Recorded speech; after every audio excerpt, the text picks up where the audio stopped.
Ayan, hello po.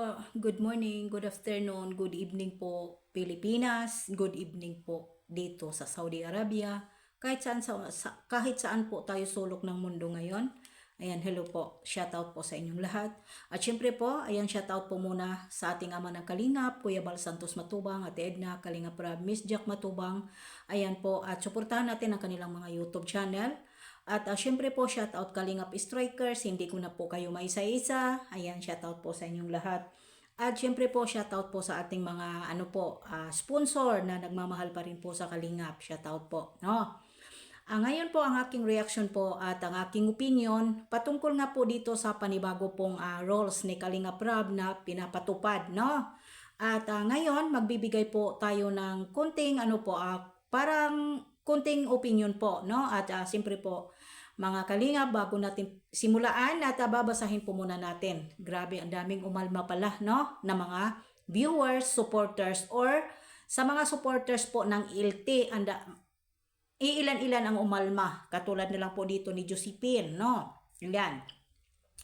2 hours ago, nag-comment po siya dito sa aking reaction video po patungkol nga anong nangyari po sa kuya ni Carla Bells. Ayan. Ayan, natawa lang ako sa ibang supporters ng ibang LT Pilingera. Bakit daw ang idol LG nila ang daming bawal daw? Si Kalingap Rab, takot daw si Scouter malamangan ang alaga niya. Hahaha, di kasi nakinig sa announcement ni Kalingap Rab para naman yon sa lahat ng mga Kalingap Angel. Ang ibig po kasi sabihin ni Ma'am Josephine, ang iba po kasi dito na mga BTS na mga mga reactor ay hindi po sila nakikinig ni Kalingap Rab dahil itong ito pong roles na ito, hindi lang po ito bagong roles ngayon. Pinapatupad lang po at inulit lang po ito ni Kalingap Rab. Hindi po ba ay matagal na itong roles, 'di ba?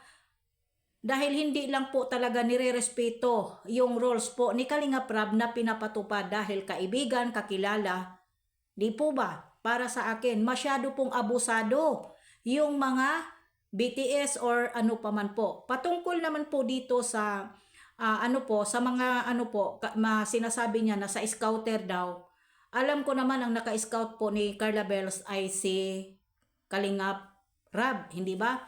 Hindi naman po siguro mangyayari yon dahil si Kalingap Rab ay minahal po niya ang kanya pong mga ka-angel.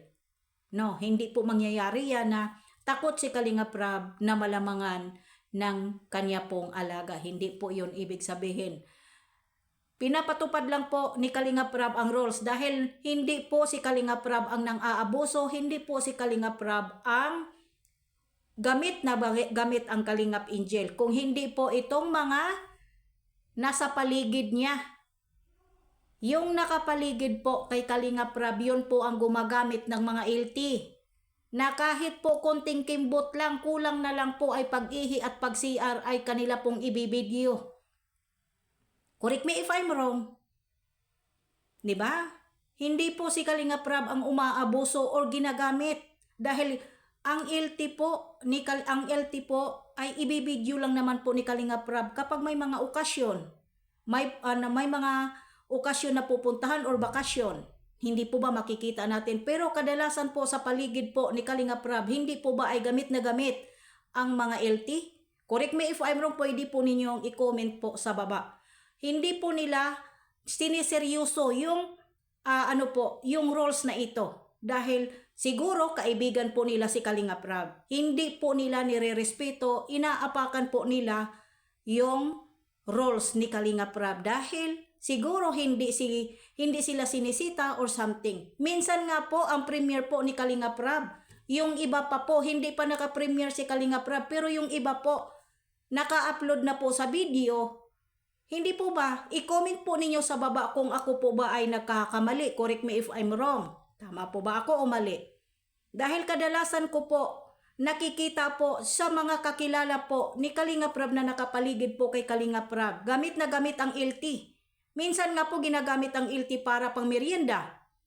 Minsan ginagamit ang LT para manghingi po pang snack, pang kain, pang GCash, pang palipad. Kung ano-ano pa po ang request. Siyempre po, hindi naman maiwasan dahil andyan po ang LT, mag-GCash po talaga. Correct me if I'm wrong. Pwede ninyo akong sagutin. Hindi lang po ito ang rules ngayon pinapatupad. Ang pagkakaintindi at sa pagbalik ko dito sa Kalingap ay matagal na itong rules na paulit-ulit na sinasabi ni Kalingap Rab. Binabaliwala at binibingi-bingihan lang po nila dahil hindi po sila sinisita at hindi po nila nire-respeto yung rules na nilatag ni Kalingap Rab. Dahil siguro ay malapit sila sa isa't isa at malapit po sila dito kay Kalingap Rab. Minsan nga po nakikita po natin, minsan naka-upload na ang iba pero sa premiere ni Kalingap Rab, nandyan po yung upload, nandyan pa. Yung kanilang upload po, nagagamit po dito sa premiere ni Kalingap Rab. Kaya sana po wag natin abusuhin. Hindi porket po ay LT po ni Kalingap Rab yan, ay parang kulang na lang po pagsubo, pagkain, pagtai, pag-ihi, pagpunta ng banyo ay i-bibidyo. Hindi po ba? Minsan nga pag nagkain, pagsubo, ayan ito si ganito, si ganito. Yan ang napapansin ko. Wala nang privacy po ang LT ni Kalingap Rab. Tama ba ako o mali? Sana nga po, di ba? Seryosuhin po natin itong mga batas para hindi naman po tayo pagtatawanan po ng mga anti-Kalingap. Kasi tayo lang din po yung kumakain sa batas na nilalatag ng ating pinuno. Di po ba? Dahil sa totoo lang marami ako nakikita at napapansin sa totoo lang dito sa nakapaligid kay Kalingap Rab. Minsan nga nakikita ko nangunguna pa silang nag-upload sa mga video kung saan may okasyon, kung saan may pinupuntahan. Minsan nga po pag may lakad ang LT, binibidyo nila. At nangihingi pa ng pang GCash para pang merienda, pang tanghalian, pang ano-ano pa. Kaya wag natin abusuhin. No? At wag natin pagsalitaan si Kalingap Rab na kaya napakadaming rules dahil takot malamangan si Scouter. Hindi po ganon. 'Di ba? Inalagaan lang po at inano lang po ni Kalingap Rab ang rules na yan. Kasi hindi po si Kalingap Rab po yung gumagamit ng tudong-todo. 'Di ba? At lahat naman po ito ay, ang kita naman po ni Kalingap Rab ay nandyan po sa LT, nandyan po sa Kalingap Angel. Tinutulungan naman po niya, ayaw lang po talaga niya na maabuso ang Kalingap Angel. Hindi po ba? Dahil marami, tulad nga po ng sinasabi ni Kalingap Rab, hindi lang isa, dalawa, tatlo ang nagsusumbong sa kanya ng mga Kalingap Angel na binibidyo na wala na silang privacy. Kaya, ayan, pinapatupad na ng tuluyan. Kasi hindi po ito ngayon lang. Matagal na ito eh. Matagal ng rules na yan na bawal ang Kalingap Angel gamitin or sa kung ano-ano pa po. No? Ayan, hanggang dito malinaw po ba sa sikat ng araw na hindi po si Kalingap Rab yung tipo pong tao na sinasabi po ninyo na takot malamangan si Scouter. No, hindi po. Inaalala po ni Kalingap Rab ang mga Kalingap Angel na sobra-sobra po gamit po sa mga nakapaligid po kay Kalingap Rab. Okay? Ayan, hanggang dito na lang po. Maraming salamat po sa lahat at siyempre po bago tayo magtapos, please po kung sino pa po ang hindi nakasubscribe sa Hasa 26 TV, please po like, share, ang subscribe naman po dyan. Ayan, thank you so much and God bless po sa ating lahat. I love you.